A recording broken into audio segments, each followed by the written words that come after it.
नमस्ते दोस्तों, मैं हूं अरविंद और आज हम पढ़ेंगे डीसी जनरेटर के कंस्ट्रक्शन। तो कंस्ट्रक्शन ऑफ डीसी जनरेटर क्या है? तो डीसी जनरेटर के कार्य सिद्धांत के आधार पर ये दो भागों से मिलकर बना हुआ होता है, एक स्टेशनरी पार्ट और एक रोटेटिंग पार्ट। स्टेशनरी पार्ट क्या होता है? तो डीसी जनरेटर का वह भाग जो स्थिर अवस्था में होता है उसे हम स्टेशनरी पार्ट कहते हैं। दूसरा देखते हैं डीसी जनरेटर का वह भाग जो रोटेटिंग अवस्था में होता है, जो रोटेट करता है, उसे हम रोटेटिंग पार्ट कहते हैं। अब हम एक एक को जो है देखते हैं। सबसे पहले हम देखते हैं स्टेशनरी पार्ट के बारे में। तो स्टेशनरी पार्ट में योक आता है, पोल कोर, पोल शू, पोल बेंडिंग या field bending, carbon brush holder, brush spring और इंड प्लेट। तो ये इतने जो है इसके पार्ट जो होते हैं वो स्टेशनरी होते हैं। जरा हम इस संरचना को देखते हैं। ये जो है डीसी जनरेटर का जो है इंटरनल स्ट्रक्चर होता है। ये जो है डीसी जनरेटर और डीसी मोटर के लिए सेम होता है।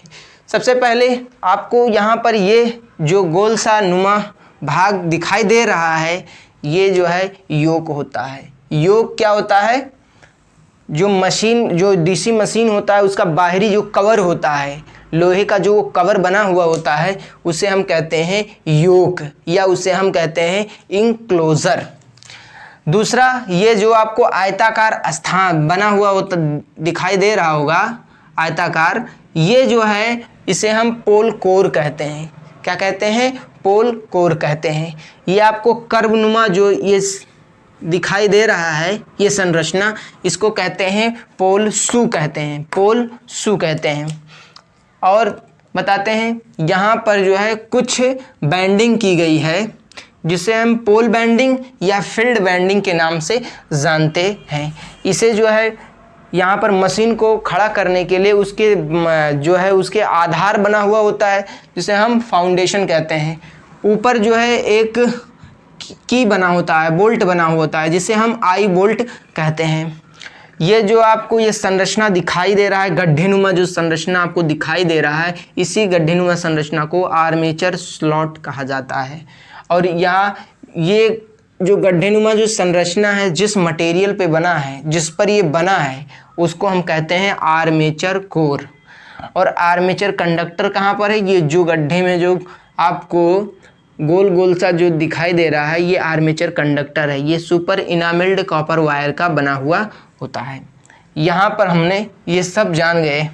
ये जो है अंदर का भाग, ये कार्बन ब्रश होता है। तो हम एक एक को उठाकर देखते हैं उसका कार्य क्या होता है, वो किस चीज़ से बना हुआ होता है और वहाँ पर ये क्या रिप्रेजेंट करता है। तो योक या इंक्लोजर, तो डीसी मशीन का बाहरी आवरण, डीसी मशीन का बाहर का जो आवरण होता है उसे हम कहते हैं योक। योक का मुख्य कार्य क्या होता है? पहले देख लेते हैं कि योक किसका बना होता है। तो छोटे साइज मशीनों के लिए जो होता है योक जो होता है कास्ट आयरन का बना हुआ होता है। मीडियम साइज मशीनों के लिए वेल्डिंग स्टील का बना हुआ होता है और लार्ज साइज मशीनों के लिए सिलिकॉन स्टील का जो होता है बना हुआ होता है योक। इसका मुख्य कार्य क्या है? ये अंदर के जितने भी स्ट्रक्चर आपको दिखाई देते हैं ये उसे धारण करता है, उसे ये धारण करने का कार्य करता है और साथ ही साथ जो है ये बाहरी कुप्रभाव से जो है बचाता भी है। बाहरी कुप्रभाव में जैसे बाहरी इन्वायरमेंटल में जो नमी वमी होता है इन्वायरमेंट में, उनसे धूल, इन्वायरमेंट में नमी, इन सब से जो है ये बचाने का कार्य करता है। और इसके साथ एक योक का एक और कार्य है, जो यहाँ से मैग्नेटिक फ्लक्स निकलेगा, जो मैग्नेटिक फ्लक्स निकलेगा उसको एक कंप्लीट पाथ प्रोवाइड करता है। तो ये जो होता है योक का कार्य होता है। पोल कोर क्या होता है? पोल कोर जो होता है ये एक सिलिकॉन स्टील का बना हुआ एक स्ट्रिप होता है। एक सिलिकॉन स्टील का जो है एक बना हुआ एक स्ट्रिप होता है जो कि लेमिनेटेड होता है। जिसे एक लेमिनेटेड करके जो है जोड़कर वो आयताकार एक संरचना बनाया जाता है, जिसे हम कहते हैं पोल कोर। ये पोल कोर क्या करता है, ये अपने ऊपर पोल बैंडिंग को धारण करने का कार्य करता है या उसे बेस प्रोवाइड करता है। इसके साथ इसका कार्य क्या है, ये जो है ये मैग्नेटिक जो फ्लक्स है इसको जो है वर्किंग फ्लक्स जो इस रास्ते से जितने भी फ्लक्स जाते हैं उनको वर्किंग फ्लक्स कहा जाता है। तो इस वर्किंग फ्लक्स को मिनिमम रिलक्टेंस पाथ प्रोवाइड करता है। क्या करता है, मिनिमम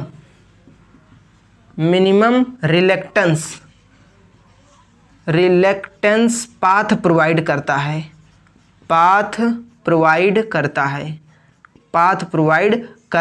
है। तो ये जो है पोल कोर का कार्य है।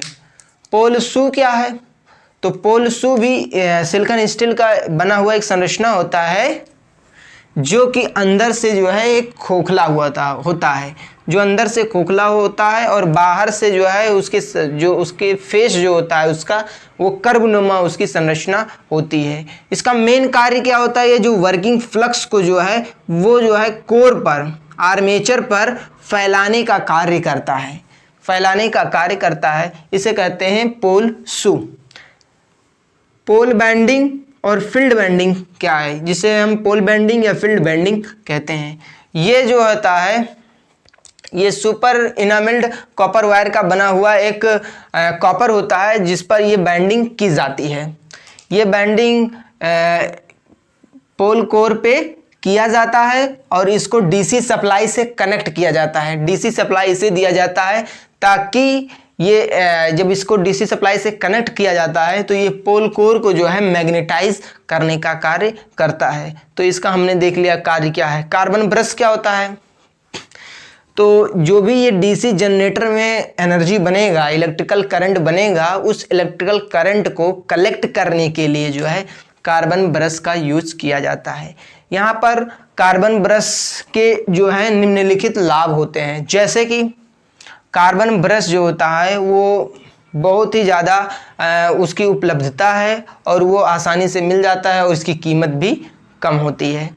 दूसरा बात, इसका रेजिस्टेंस बहुत अधिक होता है कॉपर की तुलना में। पॉइंट है कि इसका जो सरफेस होता है वो स्मूथ होता है, तो इसके कारणवश जो है इसमें स्पार्किंग की संभावना नहीं रह जाती है। और चौथा इसकी प्रॉपर्टी कार्बन की होती है कि इसमें जो है इसका नेगेटिव टेम्परेचर कॉफिशिएंट होता है, जिसके कारण टेम्परेचर बढ़ने से रेजिस्टेंस का मान घटता है, तो ये करंट को आसानी से क्या करता है, कलेक्ट कर लेता है। तो ये कार्बन ब्रश का जो है कार्य होता है।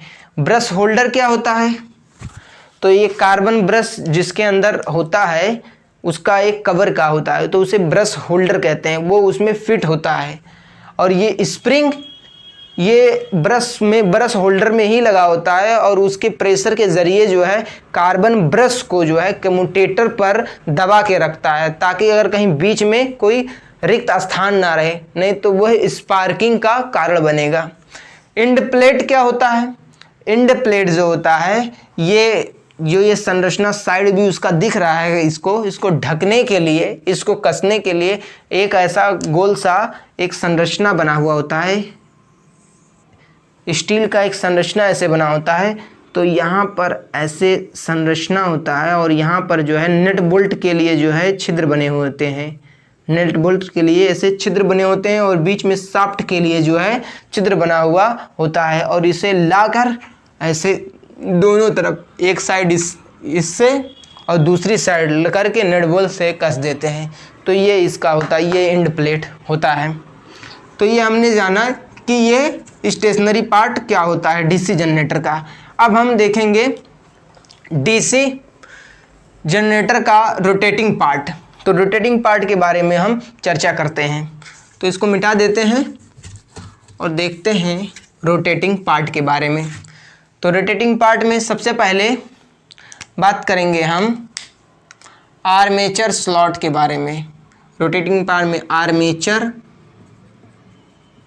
स्लॉट के बारे में, और दूसरा है आर्मेचर कोर, तीसरा आर्मेचर कंडक्टर,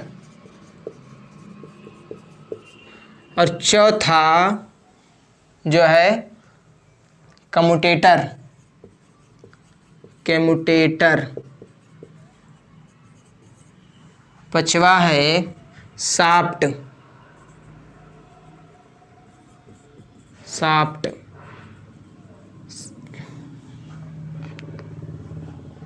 शाफ्ट और छठवा जो है इसका वियरिंग, वियरिंग। और सातवां जो है कीज है। तो ये जो होते हैं रोटेटिंग पार्ट्स के कुछ भाग। तो आर्मेचर स्लॉट को पहले देखेंगे। तो ये जो गड्ढेनुमा संरचना आर्मेचर कोर में जो गड्ढेनुमा संरचना आपको दिखाई दे रहा है उसी को हम कहते हैं आर्मेचर स्लॉट। ये आर्मेचर स्लॉट क्यों बनाया जाता है? क्योंकि इसमें जो है आर्मेचर कंडक्टर को प्लेस करना होता है, रखने के लिए इसे बनाया जाता है। आर्मेचर कोर क्या होता है? आर्मेचर कोर जो है एक सिलिकॉन स्टील का एक बना हुआ संरचना होता है जो कि एक सिलेंड्रिकल आकार की एक संरचना होती है जो आर्मेचर स्लॉट को और आर्मेचर कंडक्टर को अपने ऊपर धारण किए रखती है। उसे हम कहते हैं आर्मेचर कोर कहते हैं। आर्मेचर कंडक्टर क्या है? तो कॉपर वायर का वह भाग जिसमें जो मैग्नेटिक फ्लक्स के इन्फ्लुएंस में होता है, जो मैग्नेटिक फ्लक्स के इन्फ्लुएंस में होता है या उसमें ईएमएफ इंड्यूस्ड होता है, उसे हम आर्मेचर कंडक्टर कहते हैं। या जो आपको ये देखने को मिल रहा है यहाँ पर गोल गोल संरचना से आर्मेचर स्लॉट में जो कंडक्टर दिखाई दे रहा है, इसी कंडक्टर को कहते हैं आर्मेचर कंडक्टर। कम्यूटेटर क्या होता है? कम्यूटेटर जो होता है वो कॉपर के छोटे छोटे सेगमेंट होते हैं। कॉपर के छोटे छोटे सेगमेंट जो माइका नाइट के द्वारा आइसोलेट करके उन्हें जोड़कर जो है एक सिलेंड्रिकल की संरचना दिया जाता है जिसे हम कम्यूटेटर कहते हैं। ये जो आपको बाहर वाला जो देख रहा है छोटे छोटे कॉपर के सेगमेंट्स लिए गए हैं और उन्हें माइका नाइट के द्वारा जो है आइसोलेट करके उन्हें जोड़ दिया गया है और एक गोलाकार संरचना दे दिया गया है जिसे कम्यूटेटर कहते हैं। कम्यूटेटर का काम क्या होता है? डीसी जनरेटर में जो यहाँ पर एसी डेवलप होता है उस एसी को जो है डीसी में कन्वर्ट करने का काम करता है। देखिए एक बात और बता दें कि डीसी जनरेटर हुआ या मोटर हुआ, कभी भी डीसी करंट किसी भी जनरेटर या मोटर में निर्माण नहीं होता है, डेवलप नहीं होता है। हमेशा जो है करंट जो होता है वो हमेशा एसी फॉर्म में ही डेवलप होता है। हालांकि ये डीसी जनरेटर है और डीसी मोटर हो कोई फ़र्क नहीं, उसके अंदर जो है एसी ही डेवलप होता है। उसको कम्यूटेटर लगाकर जो है हम उसको एसी से डीसी में कन्वर्ट कर लेते हैं और जिससे कि हम यूज़ करते हैं डीसी करंट को, इसलिए उसे डीसी जनरेटर या मोटर कहते हैं। लेकिन उसके अंदर भी एसी डेवलप होता है। ये कैसे होता है उसको हम जो है अगले लेक्चर में हम इसे देखेंगे। तो ये कम्यूटेटर होता है। इस कारणवश जो है कम्यूटेटर को एसी से डीसी में बदलने के कारण ये एक प्रकार का मैकेनिकल रेक्टिफायर होता है। इसे एक मैकेनिकल रेक्टिफायर कहते हैं जो कि इंड्यूस्ड एसी को डीसी में या डीसी को एसी में चेंज करता है। शाफ्ट क्या है? ये भी बना एक स्टील का बना हुआ एक जो है बेलनाकार एक संरचना होता है। एक बेलनाकार संरचना होता है जिस पर ये आर्मेचर कोर और कम्यूटेटर उस पर जो है बेस प्रोवाइड, इसको ये जो है इन सबको बेस प्रोवाइड करता है, अपने ऊपर धारण करता है, इसीलिए इसे कहते हैं शाफ्ट। और वियरिंग क्या होता है? वियरिंग जो होता है इस शाफ्ट को जो है अपने ऊपर धारण करके रखता है। और ये कीज शाफ्ट और कम्यूटेटर और पोल को क्या नाम है, आर्मेचर कोर को एक दूसरे से फिक्स करने का कार्य करता है। तो आई होप आप जो है समझ गए होंगे कि डीसी जनरेटर के कंस्ट्रक्शन के बारे में, विभिन्न पार्ट्स के बारे में। आई होप यह वीडियो आप लोगों को अच्छा लगा होगा। यदि यह वीडियो अच्छा लगा है तो वीडियो को लाइक कीजिए और चैनल को सब्सक्राइब कीजिए और कमेंट बॉक्स में जो है ये ज़रूर लिखिए कि मैं किस तरीके से पढ़ा रहा हूँ, अच्छा पढ़ा रहा हूँ कि थोड़ा सा अभी हमें सुधारने की ज़रूरत है। तो मिलते हैं कल की वीडियो में, अगले वीडियो में। तब तक के लिए धन्यवाद।